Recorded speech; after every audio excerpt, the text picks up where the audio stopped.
ಒಂದು ಸ್ಫೋಟ ಕೆಲವೇ ಕ್ಷಣಗಳಲ್ಲಿ ಎಲ್ಲವನ್ನು ಬದಲಿಸಿಬಿಟ್ಟಿತ್ತು. ರಸ್ತೆ ತುಂಬ ಹೊಗೆ, ಎಲ್ಲೆಡೆ ಕಿರುಚಾಟ, ಗುಂಡಿನ ಸದ್ದು, ಭಯದಿಂದ ಓಡ್ತಿದ್ದ ಜನ. ಪಾಕಿಸ್ತಾನದ ಬನ್ನು ಪ್ರದೇಶ ಅದು ಮತ್ತೊಂದು ಭಯಾನಕ ದಾಳಿಗೆ ಸಾಕ್ಷಿಯಾಗಿತ್ತು. ಈ ದಾಳಿಯಲ್ಲಿ ಹಲವಾರು ಪೊಲೀಸ್ ಅಧಿಕಾರಿಗಳು ಸಾವನ್ನಪ್ಪಿದ್ರು, ಇನ್ನು ಅನೇಕರು ಗಾಯಗೊಂಡಿದ್ರು. ಆದರೆ ಪ್ರಶ್ನೆ ಏನು ಗೊತ್ತಾ, ಈ ದಾಳಿ ಯಾರು ನಡೆಸಿದ್ರು, ಯಾಕೆ ಮಾಡಿದ್ರು, ಮತ್ತೆ ಯಾಕೆ ಬನ್ನು ಪ್ರದೇಶವೇ ಮತ್ತೆ ಮತ್ತೆ ಟಾರ್ಗೆಟ್ ಆಗ್ತಾ ಇದೆ? ಇವತ್ತಿನ ಈ ವಿಡಿಯೋದಲ್ಲಿ ಬನ್ನು ಆತ್ಮಾಹುತಿ ದಾಳಿಯ ಸಂಪೂರ್ಣ ಕತೆ, ಅದರ ಹಿಂದಿನ ರಹಸ್ಯ ಮತ್ತು ಪಾಕಿಸ್ತಾನದ ಒಳಗಿನ ಅಶಾಂತಿಯ ನಿಜವಾದ ಚಿತ್ರವನ್ನು ನೋಡೋಣ. ಮೊದಲು ಬನ್ನಿ ಬಗ್ಗೆ ತಿಳಿಯೋಣ. ಬನ್ನು ಎನ್ನುವುದು ಪಾಕಿಸ್ತಾನದ ಖೈಬರ್ ಪಖ್ತೂನ್ಖ್ವಾ ರಾಜ್ಯದಲ್ಲಿರುವ ಒಂದು ಪ್ರಮುಖ ಪ್ರದೇಶ. ಇದು ಅಫ್ಘಾನಿಸ್ತಾನದ ಗಡಿಯ ಹತ್ತಿರದಲ್ಲಿದೆ. ಈ ಪ್ರದೇಶ ಬಹಳ ವರ್ಷಗಳಿಂದ ಭಯೋತ್ಪಾದಕ ಚಟುವಟಿಕೆಗಳಿಗೆ ಪ್ರಸಿದ್ಧವಾಗಿದೆ. ಪಾಕಿಸ್ತಾನದ ತಾಲಿಬಾನ್ ಸಶಸ್ತ್ರ ಗುಂಪುಗಳು ಮತ್ತು ಉಗ್ರ ಸಂಘಟನೆಗಳು ಈ ಭಾಗದಲ್ಲಿ ಆಗಾಗ ಸಕ್ರಿಯವಾಗಿರುತ್ತೆ. ಇದರಿಂದ ಬನ್ನು ಪ್ರದೇಶ ಪಾಕಿಸ್ತಾನ ಸೇನೆ ಮತ್ತು ಪೊಲೀಸರಿಗೆ ತುಂಬ ಸೂಕ್ಷ್ಮ ಪ್ರದೇಶವಾಗಿದೆ. ಈ ಘಟನೆ ನಡೆದ ದಿನ ಸಾಮಾನ್ಯ ದಿನದಂತೆ ಜನರು ತಮ್ಮ ಕೆಲಸಗಳಲ್ಲಿ ಬ್ಯುಸಿಯಾಗಿರ್ತಾರೆ. ಪೊಲೀಸರು ತಮ್ಮ ಭದ್ರತಾ ಕರ್ತವ್ಯದಲ್ಲಿ ತೊಡಗಿಸಿಕೊಂಡಿರ್ತಾರೆ. ಆದರೆ ಕೆಲವೇ ಕ್ಷಣಗಳಲ್ಲಿ ಒಂದು ಕಾರು ವೇಗವಾಗಿ ಭದ್ರತಾ ಪ್ರದೇಶದ ಕಡೆಗೆ ಬಂದಿತ್ತು. ಆ ಕಾರಿನೊಳಗೆ ಸ್ಫೋಟಕ ವಸ್ತುಗಳು ತುಂಬಿಕೊಂಡಿದ್ವು. ಭದ್ರತಾ ಸಿಬ್ಬಂದಿ ಅನುಮಾನಪಟ್ಟು ವಾಹನವನ್ನು ನಿಲ್ಲಿಸೋಕ್ಕೆ ಯತ್ನ ಮಾಡ್ತಾನೆ. ಆದರೆ ಆಗಲೇ ಭಾರೀ ಸ್ಫೋಟ ಸಂಭವಿಸಿತ್ತು. ಸ್ಫೋಟದ ಶಬ್ದ ಹಲವಾರು ಕಿಲೋಮೀಟರ್ ದೂರದವರೆಗೂ ಕೇಳಿಸಿತ್ತು. ಸುತ್ತಮುತ್ತಲಿನ ಕಟ್ಟಡಗಳ ಗಾಜುಗಳು ಒಡೆದು ಹೋಗಿದ್ವು. ರಸ್ತೆ ತುಂಬ ಹೊಗೆ ಆವರಿಸಿತ್ತು. ಜನರು ಪ್ರಾಣ ಉಳಿಸ್ಕೊಳ್ಬೇಕಂತ ಓಡತೊಡಗಿದ್ರು. ಈ ದಾಳಿಯಲ್ಲಿ ಹಲವಾರು ಪೊಲೀಸ್ ಅಧಿಕಾರಿಗಳು ಸಾವನ್ನಪ್ಪಿದ್ರು. ಗಾಯಗೊಂಡವರನ್ನು ತಕ್ಷಣ ಆಸ್ಪತ್ರೆಗೆ ಸಾಗಿಸಲಾಗಿತ್ತು. ಕೆಲವರ ಸ್ಥಿತಿ ತುಂಬ ಗಂಭೀರವಾಗಿತ್ತು.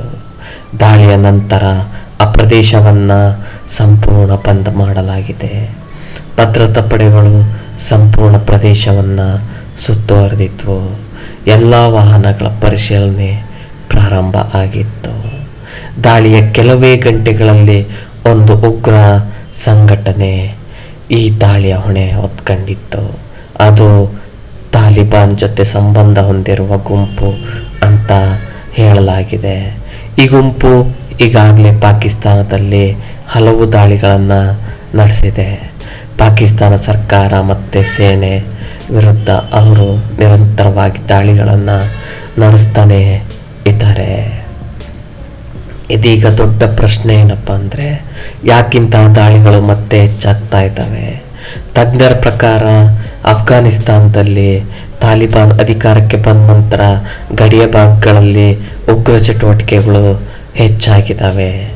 ಅನೇಕ ಉಗ್ರ ಸಂಘಟನೆಗಳು ಗಡಿ ಪ್ರದೇಶಗಳಲ್ಲಿ ಅಡಕೊಂಡಿವೆ.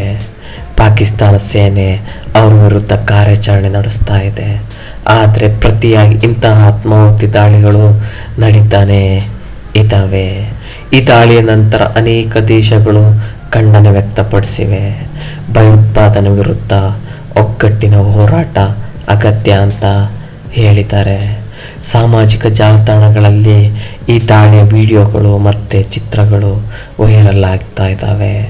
ಜನರು ಮೃತ ಪೊಲೀಸ್ ಅಧಿಕಾರಿಗಳಿಗೆ ಗೌರವ ಸಲ್ಲಿಸ್ತಾ ಇದ್ದಾರೆ. ಘಟನೆ ನಡೆದ ಕೆಲವೇ ಕ್ಷಣಗಳಲ್ಲಿ ವಿಡಿಯೋಗಳು ಇಂಟರ್ನೆಟ್ಟಲ್ಲಿ ಹರಡತೊಡಗಿದ್ವು. ಕೆಲವು ವಿಡಿಯೋಗಳು ನಿಜವಾಗಿದ್ದರೆ ಇನ್ನು ಕೆಲವು ಹಳೆ ವಿಡಿಯೋಗಳನ್ನು ಈ ಸಂಘಟನೆಗೆ ಸೇರಿಸಿ ಹರಡಲಾಗಿತ್ತು. ಇದರಿಂದ ಜನರಲ್ಲಿ ಗೊಂದಲ ಉಂಟಾಗಿ ಆದ್ದರಿಂದ ಯಾವುದೇ ದೊಡ್ಡ ಘಟನೆ ನಡೆದಾಗ ಅಧಿಕೃತ ಮಾಹಿತಿಯನ್ನೇ ನಂಬುವುದನ್ನು ಬಿಟ್ಬಿಡ್ತಾರೆ. ಈ ದಾಳಿಯ ನಂತರ ಪಾಕಿಸ್ತಾನ ಸರ್ಕಾರ ಭದ್ರತೆಯನ್ನು ಹೆಚ್ಚಿಸುವುದಾಗಿ ಘೋಷಣೆ ಮಾಡಿದೆ. ಗಡಿ ಪ್ರದೇಶಗಳಲ್ಲಿ ಸೇನಾ ಕಾರ್ಯಾಚರಣೆ ಹೆಚ್ಚಾಗ್ಬೋದು ಅಂತ ಹೇಳ್ತಾ ಇದ್ದಾರೆ. ಆದರೆ ಪ್ರಶ್ನೆ ಇನ್ನೂ ಉಳಿದಿದೆ, ಈ ಹಿಂಸಾಚಾರ ಯಾವಾಗ ನಿಲ್ಲುತ್ತೆ? ನಿರಪರಾಧ ಜನರ ಜೀವ ಇನ್ನೆಷ್ಟು ಹೋಗಬೇಕು? ಬನ್ನು ದಾಳಿ ಮತ್ತೊಮ್ಮೆ ಜಗತ್ತಿಗೆ ಒಂದು ಕಠಿಣ ಸತ್ಯ ನೆನಪಿಸಿತ್ತು. ಭಯೋತ್ಪಾದನೆ ಇನ್ನೂ ಮುಗ್ದಿಲ್ಲ. ಒಂದು ಸ್ಫೋಟ ಹಲವಾರು ಕುಟುಂಬಗಳ ಬದುಕನ್ನೇ ಬದಲಾಯಿಸಿಬಿಡುತ್ತೆ. ಇಂಥ ಘಟನೆಗಳು ಮತ್ತೆ ನಡೆಯದ ದಿನಕ್ಕಾಗಿ ಪ್ರತಿಯೊಬ್ಬರು ಆಶಿಸುತ್ತಿದ್ದಾರೆ. ಸುದ್ದಿಯನ್ನು ತಿಳಿದುಕೊಳ್ಳಿ, ಆದರೆ ಸತ್ಯವನ್ನು ಪರಿಶೀಲನೆ ಮಾಡಿ.